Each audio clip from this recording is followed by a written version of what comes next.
Nesta videoaula, nós vamos falar sobre a memória. E o que é a memória? Segundo Lente, a memória é a capacidade que tem o homem e os animais de armazenar informações que possam ser recuperadas e utilizadas posteriormente. Domingues nos diz que para que ocorra a formação de memória, é de extrema importância que o fato que se deseja memorizar envolva a emoção.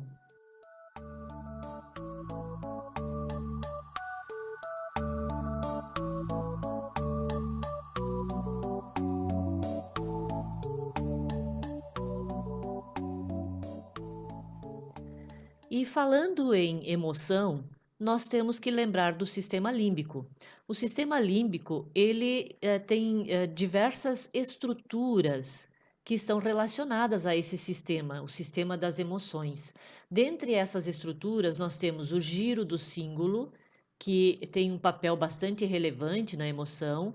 Nós temos o tálamo. O tálamo, lembram que nós já comentamos que ele recebe as sensações e ele administra essas entradas, essas sensações. O hipocampo está relacionado diretamente com a aprendizagem e com a memória, e a amígdala que está envolvida na emoção também e na memória. O sistema límbico, então, ele compreende todas as estruturas cerebrais que estejam relacionadas principalmente com comportamentos emocionais, sexuais, aprendizagem, memória, motivação, mas também com algumas respostas homeostáticas.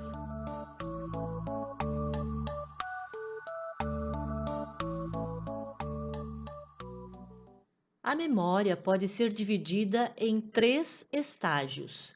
Temos a memória sensorial. Essa memória sensorial é aquela memória automática que não depende da consciência e ela é sensorial. Temos a memória de curto prazo e alguns autores colocam também como a memória de trabalho. Esta memória permite a retenção da informação temporariamente, é uma memorização temporária. Então, ao passar a informação pela memória sensorial, ela é selecionada pela atenção e é estocada na memória de curto prazo e ela é transferida para a memória de longo prazo caso tiver repetição mental. E a memória de longo prazo, então, ela é classificada como uma memória que as informações são conservadas por um período importante.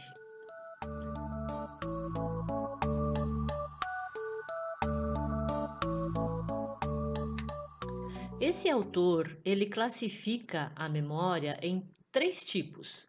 A emocional, que tem a ver com os sentimentos, ou seja, medo, carinho, tristeza, nojinho. Esse sentimento está muito relacionado com a amígdala. A amígdala está relacionada ao medo, né?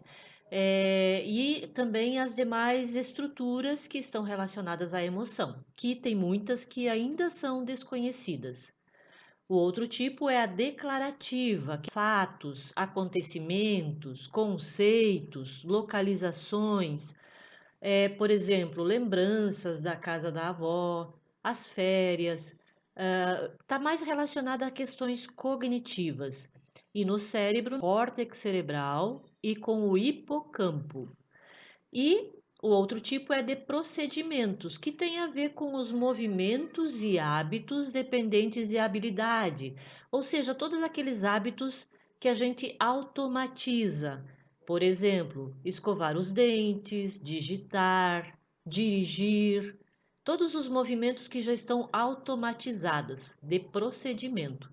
Está relacionado então ao córtex pré-frontal, ao tálamo e também aos gânglios da base.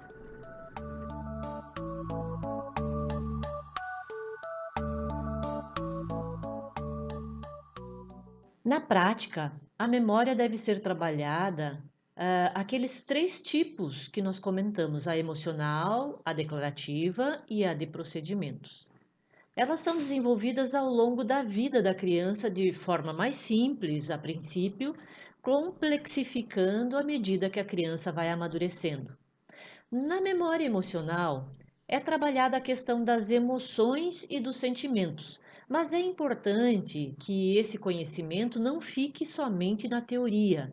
É importante aproveitar as oportunidades e praticar, ou seja, dar nome aos sentimentos associando as ações. Por exemplo, quando uma criança está chorando, é importante explicar que a coleguinha, por exemplo, está chorando porque o colega puxou seu cabelo e está doendo.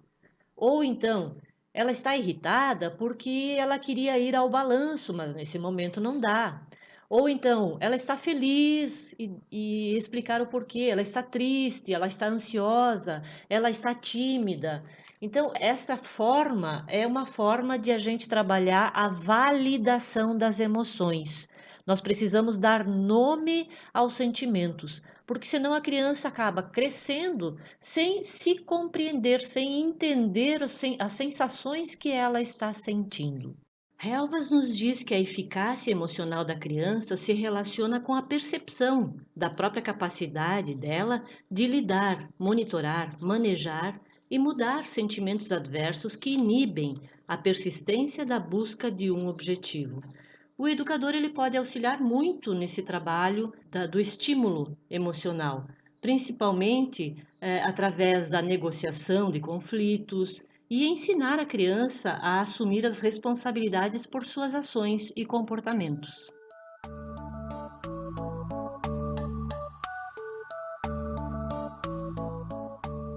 A memória declarativa é praticada com frequência no decorrer do desenvolvimento da criança, principalmente depois que ela começa a falar. Mas é importante estimular essa declaração, esse relato da criança. E como nós podemos fazer isso? Principalmente perguntando, fazendo perguntas que exijam mais fala, que exijam esses relatos. E muito importante, escutar o seu relato. Então, estimular a criança a lembrar o que ela fez, o que ela comeu, onde ela foi, como era, o que ela viu. Tudo isso é muito importante para ela desenvolver essa memória declarativa.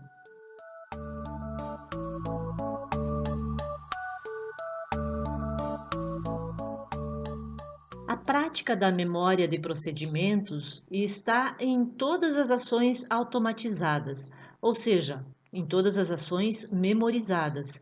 Ações simples como habilidades pessoais de cuidado e de higiene, como habilidades cognitivas como praticar regras sociais, explicar uma regra de jogo. Uma atividade bem importante nessa habilidade é fazer a criança pensar e verbalizar a ação antes de concretizá-la. Por exemplo, você vai buscar um copo de água. Vamos primeiro falar como você vai fazer isso e aí pedir para ela verbalizar o passo a passo até pegar o copo de água.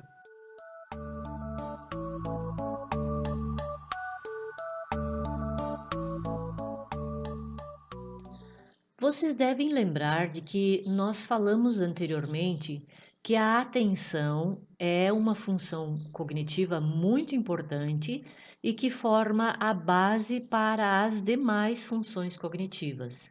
Pois bem, a memória, assim como a atenção, é uma das mais importantes funções cognitivas, pois é através dela que formamos a base para o processo de aprendizagem.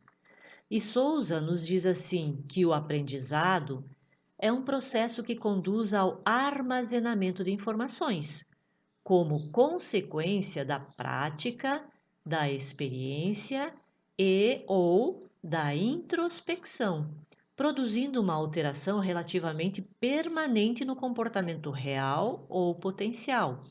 A informação gerada pelo aprendizado torna-se memória. Aqui mostrando então que toda a informação, para ela se tornar uma memória de longo prazo, ela precisa com certeza passar pela prática, pela experiência e, ou pela introspecção, mostrando aqui que há um processo mental de memorização, um processo de repetição para que ela possa se tornar então uma memória de longo prazo.